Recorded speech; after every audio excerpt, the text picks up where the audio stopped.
So hello student, आज के lecture में हम पुश डाउन ऑटोमेटा को देखेंगे, जिसको शॉर्ट में पीडीए भी बोलते हैं। तो बेसिकली पुश डाउन ऑटोमेटा कहाँ से इंट्रोड्यूस हुआ, तो इससे पहले हम लेक्चर्स में देख रहे हैं, हमने पढ़ा कंटेक्स्ट फ्री ग्रामर, जो जनरेटर होता है और जनरेट करता है किसको, कंटेक्स्ट फ्री लैंग्वेज को।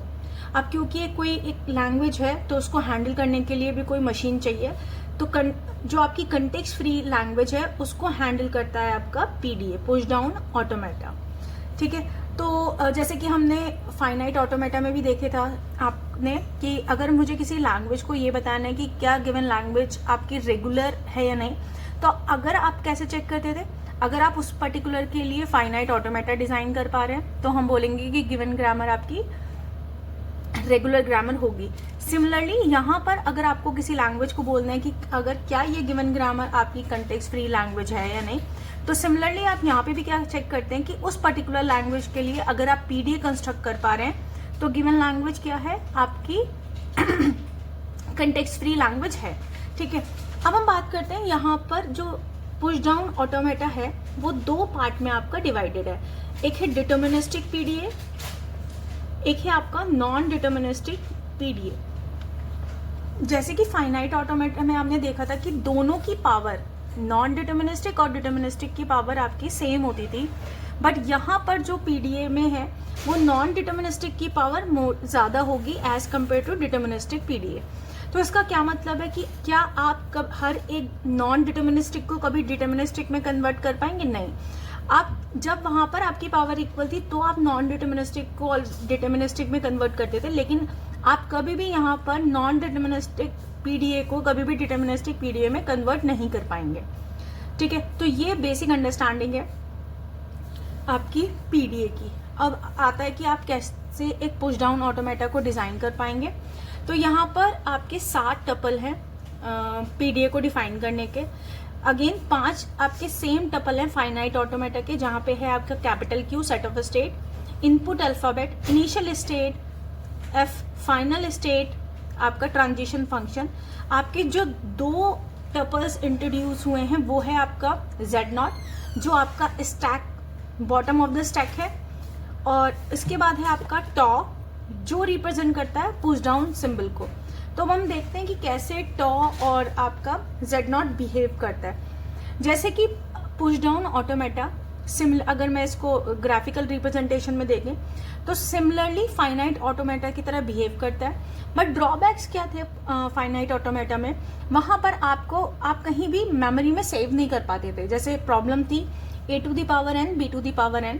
आपने देखा कि a to the power n आपके इक्वल नंबर ऑफ a को आप कभी भी हैंडल नहीं कर पा रहे थे स्टेट की फॉर्म में, लेकिन अब यहाँ पर आपने फाइनाइट ऑटोमेटा के साथ आपने एक स्टैक भी दे दिया है, तो इसका मतलब है आपको मेमोरी मिल गई अब। ठीक है, तो ये बिहेव कैसे करेगा, ये आपका है इनपुट टेप। इनपुट टेप आप 1 बाय 1 आप एक बॉक्स में और एक सेल में एक ही एलिमेंट करेंगे, और एक टाइम पे एक ही एलिमेंट आप रीड या राइट कर सकते हैं। इसके अलावा आप जब शिफ्ट होंगे, और अगर आप शिफ्ट होते होते, मूव होते होते लेफ्ट टू राइट, अगर आपको मिल जाता है नल, तो इसका मतलब है कि आपकी कंप्लीट टेप वैल्यू को आपने रीड कर लिया।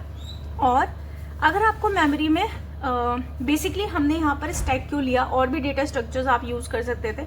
यहाँ पर जो बेसिकली है अंडरफ्लो और ओवरफ्लो की कंडीशन आपकी सेटिस्फाई हो जाती है, क्योंकि हम स्टैक यूज कर रहे हैं। तो यहाँ पर 3 मेथड्स आपके यूज होंगे, वो हम अभी इसके बाद देखेंगे। फर्स्ट है आपका, आप इस स्टैक में पुश कर सकते हैं, पॉप कर सकते हैं और स्किप कर सकते हैं। ठीक है, तो बेसिकली जेड नॉट आपका क्या है, ये बता रहा है कि आपका अगर आपने जेड नॉट पर है तो इसका मतलब जो आपका स्टैक है वो एम्प्टी है। ठीक है, तो अगर आपको किसी भी कंडीशन को चेक करना है कि अगर आप चेक करें कि अंडरफ्लो है या नहीं, तो सिचुएशन अगर आपकी आप देखेंगे कि जो आपका बॉटम ऑफ द स्टैक है वो अगर जेड नॉट पे आपका मूव है तो इसका मतलब है आपका जो स्टैक है वो आपका एम्प्टी है। अगेन स्टैक की एक और बेनिफिशियल है कि अगर आपको किसी भी पॉइंट पर आपको ऐड करना है तो इंडेक्सिंग की जरूरत नहीं है। अदरवाइज आप किसी भी अदर डेटा स्ट्रक्चर पर आप कोई भी पुश एलिमेंट करेंगे तो उस पर आपको इंडेक्सिंग देनी पड़ेगी। यहाँ पर जब भी आप स्टैक में ऐड करेंगे तो ऑलवेज आपका जो बॉटम अप पर वैल्यू होगी वहीं पे जाकर आप ऐड करेंगे, क्योंकि कर्सर आपका वहीं पर होता है। ठीक है, अब अब हम बात करते हैं कि कैसे ट्रांजिशन फंक्शन एक्चुअली आपका चेंज होगा जब हम पीडीए यूज करेंगे। जैसे कि आपको पता है कि फाइनाइट ऑटोमेटा में आप सिर्फ स्टेट पर डिपेंड करते थे और इनपुट टेप पर डिपेंड करते थे और उसके बेसिस पर आपकी स्टेट होती थी चेंज। हम बात कर रहे हैं अगर हमारा पीडीए डिटर्मिनिस्टिक है तो यहाँ पर करंट स्टेट, इनपुट आपके पास क्या है, उसके अलावा आप एक और एलिमेंट देखेंगे टॉप ऑफ द आपका पुश डाउन सिंबल। मतलब बेसिकली आपको यही देखना है कि स्टैक में टॉप ऑफ द वैल्यू क्या है, उसके बेसिस पर आपको मूव लेना है। क्योंकि डिटर्मिनिस्टिक है, जो मूव लेंगे वो अगेन किसी स्टेट पर पहुंचेगा और उस पर आप 3 ऑपरेशन में से एक ऑपरेशन परफॉर्म कर चुके होंगे। या तो टेप के रीड करने से आपने उसमें पुश किया होगा, या फिर जो भी आपके टेप है उसके करस्पॉन्डेंस आपने पॉप किया होगा, या फिर थर्ड केस है कि आपने कुछ नहीं परफॉर्म किया, इसका मतलब है स्किप आपने किया होगा। ठीक है, तो ये आपके ट्रांजिशंस आएंगे। अभी हम देखेंगे इसके बाद कि कैसे मूव्स आते हैं। अगर आपका पीडीए नॉन डिटर्मिनिस्टिक पीडीए है तो अगेन आप डिपेंड करेंगे स्टेट पर, इनपुट को चेक करेंगे और टॉप ऑफ द स्टैक देखेंगे, उसके बेसिस पर आपको क्या परफॉर्म करना है। यहाँ पर अगेन जैसे हम नॉन डिटर्मिनिस्टिक में देखते थे कि हम यहाँ पर भी आपके पास वही ऑप्शन होता है कि 2 की पावर q। ठीक है, अब क्योंकि यहाँ पर q ही नहीं है, आप यहाँ पर टॉ भी देख रहे हैं कि आपने क्या पुश और पॉप ऑपरेशन में परफॉर्म किया है। ठीक है, तो यही सेम कॉन्सेप्ट आपका जो फाइनाइट ऑटोमेटा में था वो आपका यहाँ पर यूज होगा। बट एक और नया एलिमेंट है, यहाँ पर आपको ऑलवेज स्टैक वैल्यू को भी चेक करना है। ठीक है, अब हम देखते हैं कि बेसिक ऑपरेशंस कौन कौन से हैं स्टैक पे जो एक्चुअली हम परफॉर्म कर सकते हैं। तो अभी मैंने बताया आपका जो स्टैक ऑपरेशन है वो आपके 3 ऑपरेशन परफॉर्म हो सकते हैं। हम पुश कर सकते हैं स्टैक में, हम पॉप कर सकते हैं स्टैक में और स्किप कर सकते हैं। तो हम देखते हैं कि 1 बाय 1 कैसे ऑपरेशन आपका परफॉर्म होगा। ठीक है, तो बेसिकली मेरे पास यहाँ पर टेप है और मेरे पास इक्वल नंबर ए और इक्वल नंबर ऑफ बी का मैं कोई एग्जाम्पल ले रही हूँ। ठीक है, तो मुझे बेसिकली क्या करना है, फॉर एग्जाम्पल मैंने n की वैल्यू ली है 2, तो मेरे पास जो टेप वैल्यू है वो कुछ इस तरह है कि 2 आपके a हुए, 2 आपके b हुए, और जैसे ही आपकी टेप वैल्यू पर नल है तो आपकी जो भी टेप स्ट्रिंग है वो आपकी हो गई है कंप्लीट। तो इनिशियल आपकी है Q0, और Q0 पर आप कैसे इसमें लॉजिक लगा सकते हैं। देखिए कि आपके पास है एक स्टैक जहाँ पर आप मेमोरी में कोई वैल्यू को रख सकते हैं। अब आपका जो क्वेश्चन है वो ये है कि एक जितने आएंगे उतने बी आपको मिले। तो बेसिकली हम ऐसा कर सकते हैं कि जैसे मुझे ए मिलता जा रहा है, मैं क्या करती जा रही हूँ, स्टैक में पुश करती जा रही हूँ जितने भी ए आ रहे हैं। ठीक है, अब मुझे जैसे ही फर्स्ट बी मिला, अगर मैं फर्स्ट बी के आने पर अगर मेरा वैल्यू ए मेरे टॉप स्टैक में है, टॉप ऑफ द स्टैक ए है, तो मैं क्या करूंगी कि उस बी के करस्पॉन्डेंस उस ए को क्या कर दूंगी, पॉप। अगर ऐसा करते करते मेरी इनपुट टेप हो गई कंप्लीट और मेरा जो स्टैक बचा वो रहा Z0, तो इसका मतलब आपके बी भी रीड हो गए, तभी तो मैं नल पर पहुंची, और मेरे ए भी कंप्लीट हो चुके हैं तभी मैं Z0 पे पहुंची होंगी, आपका स्टैक भी एम्प्टी। तो अगर आपने हर एक बी के करस्पॉन्डेंस ए को पॉप कर दिया होगा तभी आप इस सिचुएशन में पहुंचे होंगे। ठीक है, तो इसी कॉन्सेप्ट को लेकर मैं तो आपको ये ऑपरेशन बताती हूँ। तो अगर आपको क्या करना है, किसी भी एलिमेंट को इनिशियली आपके स्टेट है Q0, आपका टेप वैल्यू है A और आपका इनिशियली Z बॉटम वैल्यू है Z0।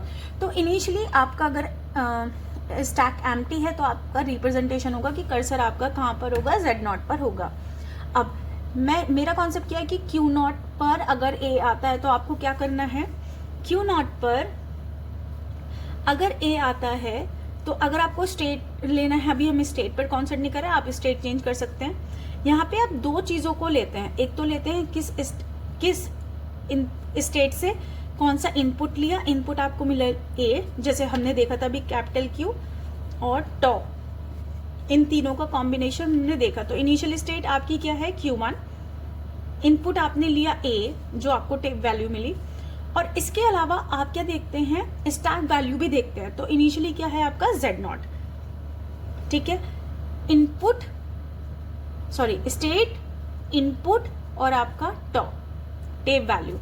तो आपको अगर करना है पुश ए को, तो आप क्या करेंगे, सिंपली यहाँ पे ए को पुश कर देंगे और ये कर्सर अब आपका यहाँ पर आएगा। तो जब आपको पुश करना होता है, तो अगर मैं स्टेट डायग्राम दिखा रही हूँ, तो इसमें क्या करते हैं, ए जेड नॉट, लास्ट के दो वैल्यूज ए जेड नॉट, ठीक है। सिमिलरली अब मैं Q1 या Q2 पर आ चुकी हूँ फॉर एग्जाम्पल, और Q2 पर अब मुझे A मिल रहा है, तो अगेन मुझे क्या करना है, A को A ही रहने देना है, इंसर्ट करना है। तो आपने क्या करा, अगर मुझे मिला A, इनपुट टेप A, और मेरा टॉप ऑफ द स्टैक भी क्या है A, तो मुझे क्या करना है, अगेन A को पॉप करना है। तो मेरा A लास्ट टू, तो ऑलवेज जो मैं यहाँ पर पॉप कर रही हूँ वो स्टैक की लास्ट टू वैल्यूज आ रही है, ठीक है। अच्छा, ये मुझे अब कितने भी ए आए, ये शायद लूप आपका चलता रहेगा, और जैसे ही मुझे बी मिलेगा, अब मुझे परफॉर्म करना है कौन सा ऑपरेशन, पॉप। तो ध्यान रखिएगा, जब भी आप पुश ऑपरेशन करेंगे तो डैश के बाद जो आउटपुट होगा वो कुछ ना कुछ स्टैक में होगा, या तो वो ए जेड नॉट हो, ए की फॉर्म हो। तो ध्यान रखिएगा, इस तरह की फॉर्म्स ऑलवेज आपको क्या देती हैं, इसका मतलब आपने स्टैक में पुश किया है। अगर मुझे पॉप करना होता तो मुझे क्या करना है, अगर मुझे ए जैसे ही बी मिलेगा, फॉर एग्जाम्पल मैं Q1 पर हूं और मुझे अब मिला B, ठीक है, स्टेट है Q1, इनपुट है B, तो मैं चेक करूंगी टॉप ऑफ द वैल्यू क्या है स्टैक की। तो इनिशियली मैंने 2A को पुश कर दिया था ना, सॉरी हाँ पुश किया था, तो आपका टॉप ऑफ द स्टैक क्या रहा होगा, A। कर्सर यहाँ पर है अब आपका, A को ऐड करके।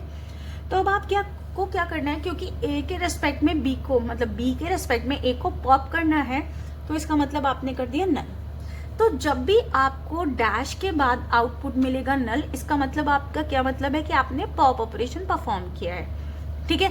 तो अब आपने क्या किया, A को पॉप कर दिया। अब आपका जो कर्सर है वो कहाँ पर पॉइंट कर रहा है, इस वाले A पर, ठीक है, और आप आ गए हैं Q2 पर, ठीक है। अब इस स्टेट पर अगर मुझे कितने, Q2 स्टेट पर इनपुट मिला मुझे फिर से B, जब मैं यहाँ पर रीड कर लूंगी तो मैं टेप पर हूँ B, और अभी भी आपका टॉप ऑफ द स्टैक है A, तो आपको क्या करते जाना है, B के रेस्पेक्ट में A को पॉप, ठीक है। तो जब भी पॉप का ऑपरेशन, मतलब आप समझ जाइएगा कि नल मतलब आपने किया है पॉप ऑपरेशन।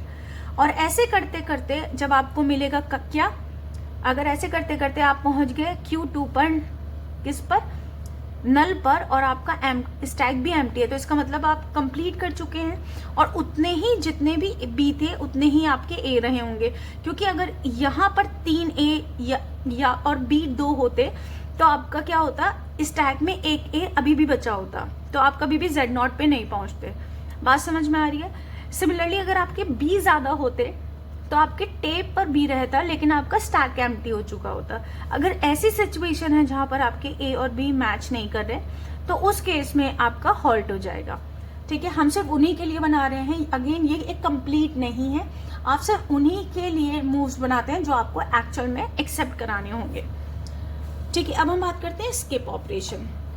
स्किप में आपका क्या मतलब है कि आप कुछ भी परफॉर्म नहीं करेंगे, स्टैक में जो भी आपका पड़ा हुआ है आप उसको एज इट इज छोड़ेंगे। जैसे अब मैं आ चुकी हूँ Q2 स्टेट पर, और मेरा टेप हो चुका है क्या, टेप पर मिला मुझे नल, और इसके करस्पॉन्डेंट मेरा टॉप ऑफ द स्टैक क्या है, जेड नॉट।